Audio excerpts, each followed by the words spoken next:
John the Mouse. Why would YouTubers be promoting Ponzi scams like Bitpetite and ICOs to their viewers? I know you're all going to say, not this one, not that one. I'm going to single out a group of YouTube pumpers to try to answer this question. Now, I would like you to keep an open mind as you consider all the video clips and other evidence that I show you today in this long video. First, let's start out with what a Ponzi scam is. Let's ask the Wikipedia. Typically, Ponzi schemes require an initial investment and promise well above average returns. They use vague words such as hedge futures trading, high-yield investment programs, or offshore investment to describe its income strategy. It's common for the promoter to take advantage of a lack of investor knowledge or competence, or sometimes claim to use a proprietary, secret investment strategy in order to avoid giving information about the scheme. Initially, the promoter will pay high returns to attract investors and entice current investors to invest more money. When other investors begin to participate, a cascade effect begins. The return to the initial investors is paid by the investments of new participants, rather than from profits of the product. Often, high returns encourage investors to leave their money within the scheme, so the operator does not actually have to pay very much to investors. He simply sends statements showing how much they have earned, which maintains the deception that the scheme is an investment with high returns. Investors within a Ponzi scheme may even face difficulties when trying to get their money out of the investment. Promoters also try to minimize withdrawals by offering new plans to investors where money cannot be withdrawn for a certain period of time in exchange for higher returns. The promoter sees new cash flows as investors cannot transfer money. If a few investors do wish to withdraw their money in accordance with the terms allowed, their requests are usually promptly processed, which gives the illusion to all other investors that the fund is solvent or financially sound. Ponzi schemes sometimes commence operations as legitimate investment vehicles, such as hedge funds. Hedge funds can easily degenerate into a Ponzi-type scheme if they unexpectedly lose money or fail to legitimately earn the returns expected. If the promoters fabricate false returns or produce fraudulent audit reports instead of admitting their failure to meet expectations, the operation is a Ponzi scheme. A wide variety of investment vehicles or strategies, typically legitimate, have become the basis of Ponzi schemes. For instance, Alan Stanford used bank certificates of deposit to defraud tens of thousands of people. Certificates of deposit are usually low-risk and insured instruments, but the Stanford CDs were fraudulent. In a Ponzi scheme, the schemer acts as a hub for the victims, interacting with all of them directly. In a pyramid scheme, those who recruit additional participants benefit directly. In fact, failure to recruit typically means no investment return. A Ponzi scheme claims to rely on some esoteric investment approach and often attracts well-to-do investors, whereas pyramid schemes explicitly claim that new money will be the source of payout for the initial investments. A pyramid scheme typically collapses much faster because it requires exponential increases in participants to sustain it. By contrast, Ponzi schemes can survive simply by persuading most existing participants to reinvest their money, with a relatively small number of new participants. More recently, initial coin offerings, or ICOs, employed by and using the Ethereum blockchain platform have been characterized as a new type of automated Ponzi scheme per the Financial Times: smart Ponzis. The newness of ICOs means that there is currently a lack of regulatory clarity on the classification of these schemes. I am going to show you this Financial Times stating, on Ethereum, there has been a multitude of experiments to implement Ponzi schemes as smart contracts. Indeed, 10% of 1,384 contracts with verified code on the Etherscan IO are Ponzi schemes. I think we should start at the top of the pyramid. I'm sure it's not everyone would agree with this, but I would like to bring to your attention some points around the YouTube community. A few clips from deleted videos, It seems to me everyone is trying to cover their tracks. As I keep looking back into this year, I keep coming back to the web bots. It's like a spider web. Once you get in the web, you start heading to the center. Cliff seems to be in the center of this web, with his group of Bix and JSNP4 and a few others pushing the woo-woo. They all branch out to a few more people and a few more. But one of the biggest pumpers right now is this guy. Back when I first started this work in 1997, it had been my goal to make a big pile of dollars by using this approach to predict which way the stock market was going to go. Because at the time I was under the understanding that there were enough retail investors that I could game their emotional direction. Now, if I bought the January and how many do you have? You have January and February right now out for 2017? We also have a special Bitcoin and gold and silver report that was done in mid-January that already some of that stuff's happening. I was somewhat famous for my predictions on Bitcoin because I've been so accurate. And we're heading to 1448 as our next big stop. How about with silver and gold? Well, we still have that prediction for $600 an ounce silver. We should see something close to that in terms of price sometime this year. I don't know about you, but this year's almost up and I don't see it at that price range. I've had prices for silver at $600 an ounce that have been in the data since 2003. So if indeed that's going to occur, look at how rapid and how shocking that rise is going to be. Now, I also have data that shows that gold lags behind Bitcoin, but that by February of next year, gold will be in the $4,800. And he's looking for all these things. He's trying to learn Bitcoin. He wants to go work on it. He's doing is so driven to write code and to do all these things. And I can give him introductions, but he wouldn't want to work for me because I am also self-taught. So I have big holes in my knowledge, right? And so I will frequently stumble over them, and I'm prepared for dealing with that. Many people that are young are not. So with these holes in your knowledge, does that mean that your reports are not 100%? I'll come to Franco Pop here, and it's really interesting because all he says for Franco Pop is just one line, and it says "Vive la France." I thought when he said that it meant that Marine Le Pen is going to win the second round. And why do I say that? Well, because Marine Le Pen is a nationalist, and everyone knows that a French nationalist would go "Vive la France" or "Long live France." And I also emailed him and said, just in case he forgot to put more there. And I said, on the Franco Pop, you just put "Vive la France." And does that mean that your data and language is showing that Le Pen is going to win the second round on May, I think it's May the 7th? And he said yes. So I think that's very interesting. I do too, since she didn't win the election. And what about this BitConnect that you're talking about that had long legs? It's just, we click very well.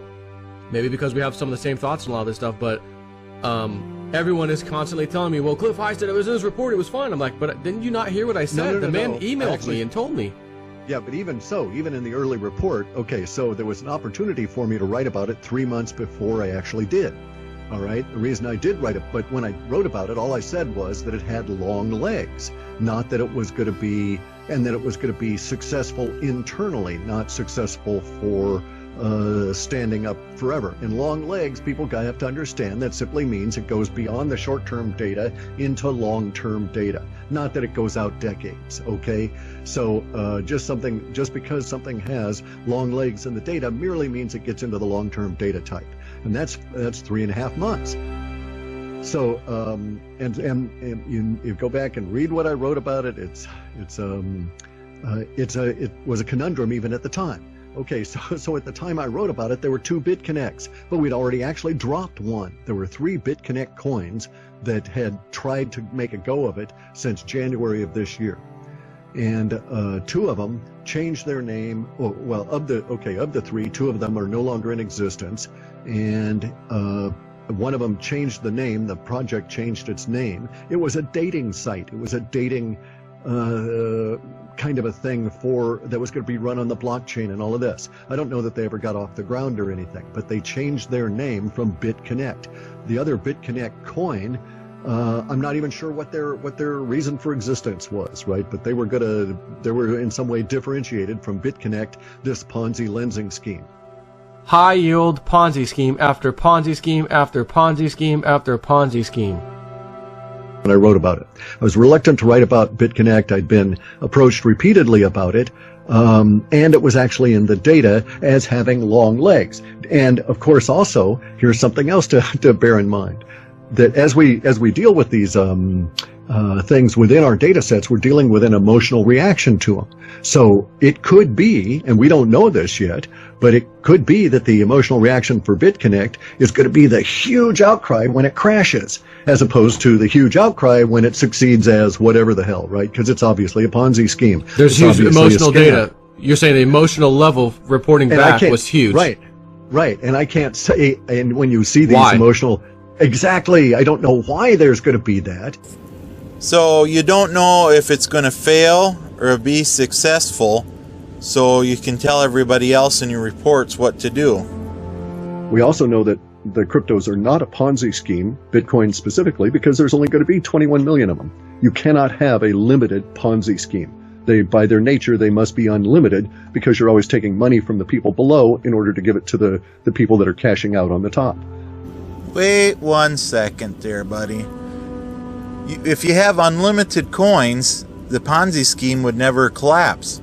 The only reason a Ponzi scheme collapses is because it becomes limited. Now, Bitcoin can collapse if nobody wants to use it. It'd go down to zero. Coin and the cryptocurrencies are not a Ponzi scheme, although there are Ponzi schemes within them. Okay. Now, bear in mind, when I started this off in the 90s, the economic period and so on, I was attempting to basically gain an edge, if you will, write an algo that would be personal so that I could get an edge over the stock market and make money that way. I don't know how people can do this to other people. Aren't you doing the same thing with your scams that you've been doing? How about the Bitpetite? Ladies and gentlemen, this is the Bitpetite website. It's approximately 9:16 a.m. my time, Eastern time. JSnoop 4. I was number 3. Now I'm number 2. The amount of funds that have rushed in here, essentially using my link, is damn near half a freaking $1 million. Are you effing kidding me? Okay, and this was the 28th, you said, in the morning. Didn't Bitpetite go down on the 31st? When this whole Bitpetite thing happened, and I saw every day 15, 20K sitting on there waiting for me to pull out because everybody was under me. Again, life is good. It's never going away. This is awesome. Lasted 3 days. 4th day, it was gone. This is why this thing is so highly risky and scary to me. Having said that, that means if $432,000 has now been brought in by you guys, essentially, and me and my little $6,900, that means that 10% of this is sitting in my wallet, which I have successfully, by the way, withdrawn in this system. You guys told me last night, do it. No, take it out, take it out. And I did. I took it out last night, and then this morning I woke up, there's a little bit in there, and I'm like, well, let me take out the rest. And I did, and it went to my wallets. So you know what I'm... So let me get this straight here. Every day you're getting 15 to 20K from this Bitpetite, from your subscribers, and then you're pulling it out every night and morning for 3 or 4 days. All of his investments, USI Tech, BitConnect, yeah. Chain Group, Bit Club Network, another one, yeah. Right. Of course, sign up under him. You take all the risk. He has no risk because he can get profits from you. 10% here, 5% there. No risk involved for those who have a bunch of people under them. Yeah, you would know how to do this since you've already done it with Bitpetite with your subscribers. What about all them? I don't give a F about anybody. They don't give an F about me. It's a dog-eat-dog world. I want to get some bling, some cha-ching, and I'm in and out like sauerkraut. I'm throwing literally a Hail Mary, right? Football. We need one more point to win. I'm throwing a Hail Mary out there. Hopefully one of my guys catches it, we win. It's I love you, man, even though I lost 100 Litecoin. Because he decided to do it too. Now, I don't think everyone was that happy that they lost money on this. But he made a bunch off that little venture we did early on, and I made out too, right? So we're both happy about that. But that's why I was saying, I've got profit here, guys. When I'm telling you I'm putting in 5K, because that's what I said in the video, even though I put in 6.9. Oh, so it was 5, now it's 6.9. Did you even put anything in? What should I do with the cryptos? With the referrals that came in that I'm sitting on. The stuff that I was able to get out before the thing shut down. What should I do with that? It's going to be damn near impossible to try to find everybody, 400 or 500 people. I can't log into the site. People are going to lie. They'll scam to get me to send them cryptos. What do you think I should do it? Well, the best thing was probably not to get into it, but you sure there wasn't anybody that would have told you no? Cliff, I got this thing called Bitpetite. He goes and looks it up. Even for a second, he's going to say, Joe, that seems a little, a lot a bit too risky for me to, no way. I already know he'd say that. Yeah, I'll get ambushed by a butthurt Bitpetite speculator. FYI, JSNP4 is pretty much always armed, concealed carry, and I'll be looking at the reciprocal states. Which ones have reciprocal? And not to mention, we're in an RV. You're allowed to carry firearms inside of an RV because it's kind of treated as a house, not a normal car. And just in case any crazies, got any idea, thought they had a bright idea. You make it sound like you're going to get ambushed down the road as you're driving along. And by the way, I was speaking with Cliff Eye, and he kind of led me down this path, if you will. That's issued by all of us, all the people that get involved with it. Cliff's new report is out, and it's an Alta report with cryptos in it, all kinds of stuff. It's called Collected Curious Crypto. Paruski, and he tells you what Paruski means in Russian and why he put it on the front of his report. Fasthuman.com. It's $99. I know it sounds like a lot of money, but the amount of money you can make off it is a lot more. Trust me. I don't know how people can do this to other people. If you're interested in the future, go look at. You can have a peek into the future right here in this little report. You can peek into the future. I think a lot more people have lost money than actually made money. If you would have left those 22 Bitcoin,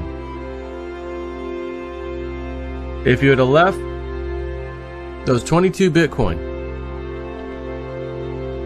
alone and just let it sit there, nothing. No ICOs, no Ponzi's, no BitConnect, no Bit nothing. Just let it sit there. But what about all that money that you made off the ICOs? And you made a lot off that scam. Not even half of them people came back to get their money because they didn't have the proof. Sean's been there again almost since day one, the first week of it. But I will disclose something.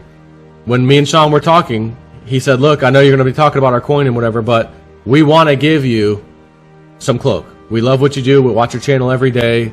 But, we know you take time out of your day to do this stuff, and sometimes it's out of the norm of what you plan on doing. We want to give you some cloak. So this was something he had offered before I even did this video. So just, again, first disclaimer I've ever had to make in a situation like this because I knew about it in advance. So most of the time they give it to you after you do the job, huh? And then an update on Salt. Salt had a really big announcement yesterday, and I want to make sure everybody is on board and ready to move if they want to get involved with that one. I'm going to share with you the site, ACC, who are these people? They're from China. When did the site get created? What kind of website are they running? And you're going to quickly realize what I've concluded. She don't know what she's talking about, and she should stop immediately talking the way she's talking about these cryptos, when in fact she does not, and I'm going to prove, she does not know what she's talking about with these things. Yeah, I'm a software developer, database applications, CRM applications, kind of a thing. I wrote my own, kind of like people might be familiar with LogMeIn or TeamViewer. I've got a program that I wrote that does kind of what they do, except you use remote desktop instead. You know, just a tech guy basically. Self-taught on a lot of stuff, but I, you know, kind of dive in with both hands and feet and learn what I need to do to get the job done, kind of a thing. So when I heard about cryptos and, you know, which the first thing would have been Bitcoin, I knew how it operated and that sort of thing, and I just thought, So I'm April 9th, 2013. JSNIP 4 do solemnly swear that I know for a fact Bitcoin will be destroyed. I'm saying it now. Mark my words. I don't know about this thing, you know, but then I watched it, I paid attention to it, I studied it more, and about 6 months later, I think I completely changed my mind and did some videos on YouTube to say, hey, look, guys, this, you know, I think I got this one wrong in the initial investigation here. There might be something to this, you know. And then since that day forward, I've always kind of jumped on the, you know, the crypto band. Let me just say one thing, just to make myself kind of clear to everybody. I probably should not have said, you know, Lynette, you're not even qualified to talk like this, you know. That was probably me being aggravated by the massive emails hitting me and people scared to death in panic mode, and me just wanting to kind of, you know, say what I had to say. But she's very qualified with, I mean, I look at her background, her financial background, her banking background. She knows what the hell she's talking about. It was really essentially when she started talking about the Bitcoin stuff and didn't understand the forking and all that, which made me think, just like I'm even qualified to talk about this stuff. What is she doing? You know, she's causing panic. Yeah, you don't want it to upset the cash cow. Now, I'm looking at Ether Delta, and I also have HIT BTC. 100. Well, I'll start us off now. We're kicking in to record, and we've got our first 100 frames, so we're good. Okay. Alright, so I have to tell you this story today. I've been getting quite a few emails myself about PayPal. Hey, we haven't heard anything about the pre-sale ICO. It's actually currently taking place right now, and it's not ready yet for me to be back in there doing videos, but man, he may not get someone to sign up under him. Can't have that. What does JSNIP 4 always like to do for his subscribers? And that's not the first, like I said, that's not the first thing that really started to make me not get a little bit upset with Snip and the way he's handling things, you know, the whole golf cart issue, you know, asking his subs for donations for the golf cart. Like, why would you, like, why? I don't understand why you would do that. That makes no sense. Why would you ask your subs for a donation for a golf cart?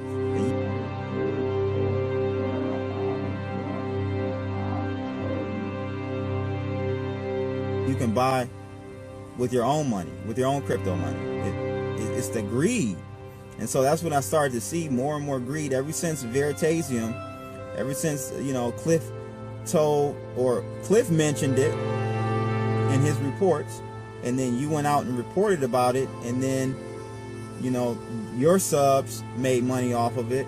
Ever since that, I've seen a transformation and a change for Snippy in the wrong direction, in my opinion. So me being a follower of JSNIP for the last 3.5-4 years, I've seen a drastic change in his personality, the way he handles situations, and it's really disappointing. If the site comes back up, he can remove his 60,000. If it still exists, it doesn't look like it's coming back up though at any time. And he probably could have got in and out before BitConnect fell and got all of your money. And 1.1 million was under his account. Under the other one, Bitpetite, who would have had more than that because BitConnect seemed more solid to everyone. The other users would have followed suit and more money would have flown in. So he could have gotten a lot more, I believe, had he chose to back BitConnect and say WebBot. That's all he's got to say. WebBot said this was a hit, guys, so I'm going all in. You come under me. This is the link, referral link. And then done multiple videos about how great BitConnect was, how much he's making on it, how much profit he's making, like other YouTubers are doing. And so for him to just say, oh, okay, you know, this is a very risky one, guys. I'm warning you, don't do it. But hey, here's a referral link if you do want to do it. Go ahead, you know, help your buddy Snippy out. Nah, man, that's you've got ulterior motive. You got an ulterior motive. Ulterior motive, no doubt, without a shadow of a doubt. You didn't really care to protect your investors or your subs. You wanted to profit off of them, and this is my opinion. So maybe this is the true J Snip. Maybe it just took a little money, a little fame to bring it out of it. Thank you for watching my video. I do have more for you to view. Just press on the button. And if you'd like to subscribe to stay up to date, you can push that button too.